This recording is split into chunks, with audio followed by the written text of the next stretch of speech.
Hello বন্ধুরা, সবাই কেমন আছো? আশা করি সবাই খুব ভালো আছো। আমি আজকে তোমাদের সাথে একটা ছোট্ট ভিডিও শেয়ার করছি। আজকে আমি হাঁসের মাংস রান্না করছি। দেখো, আলু আগে ভেজে তুলে রেখেছি।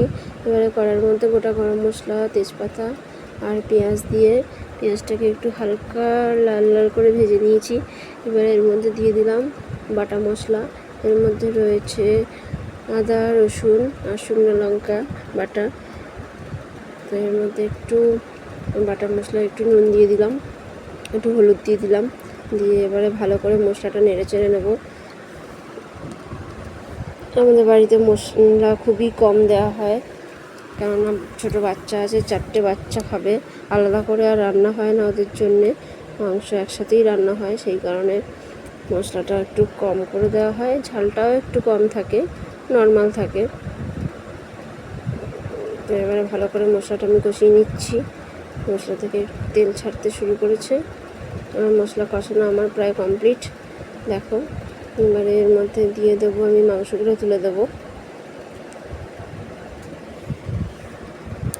মাংস।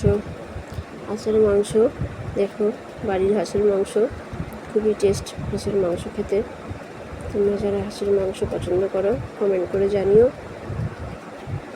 হাঁসের মাংস খেতে খুবই টেস্ট লাগে, আমার তো খুবই ভালো লাগে হাঁসের মাংস খেতে।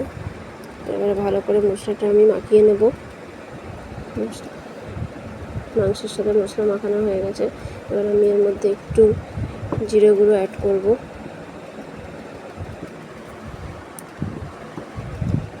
এর মধ্যে দিয়ে দিলাম একটু জিরে গুঁড়ো পরিমাণ মতন। জিরে গুঁড়োটা আগে আমি অ্যাড করিনি, মাংসের মধ্যে অ্যাড করছি যাতে মাংসতে জিরে গুঁড়োটা ভালো করে মিশে যায়। আমি আগে অ্যাড করি না, পরেই অ্যাড করি। এবার দিয়ে দিলাম বড় একটা টমেটো।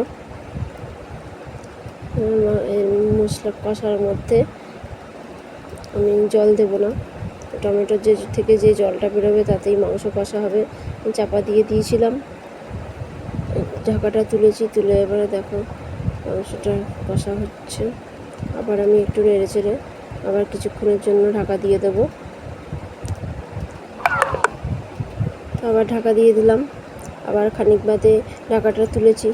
এবারে দেখো মাংস থেকে কতটা জল ছেড়েছে, টমেটোটাও প্রায় গলে গেছে।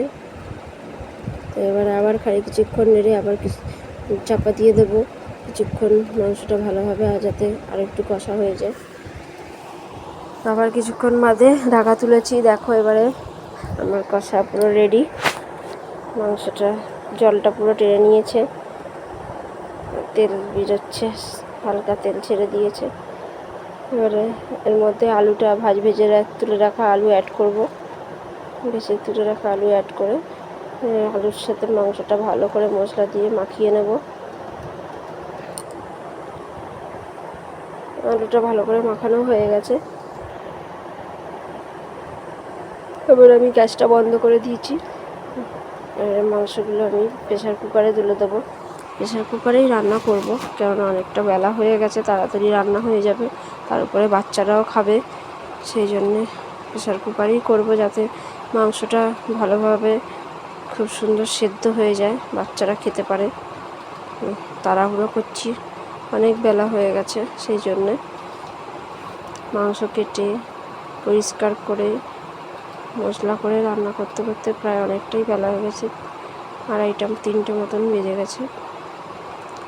তো তাড়াহুড়ো করতে গিয়ে দেখো একটা মাংস পড়ে গেছে। যাই হোক, তাড়াতাড়ি করে পরিমাণ মতন জল দিয়ে দিয়েছি, যতটা ঝোল আমরা খাবো সেই পরিমাণ মতন জল দিয়ে আমি প্রেশার কুকারটা গ্যাসে বসিয়ে আবার গ্যাসটা জ্বালিয়ে দিয়েছি। এই যে আমার মাংস রান্না রেডি। গরম মশলা দিয়ে নামিয়ে নিয়েছি।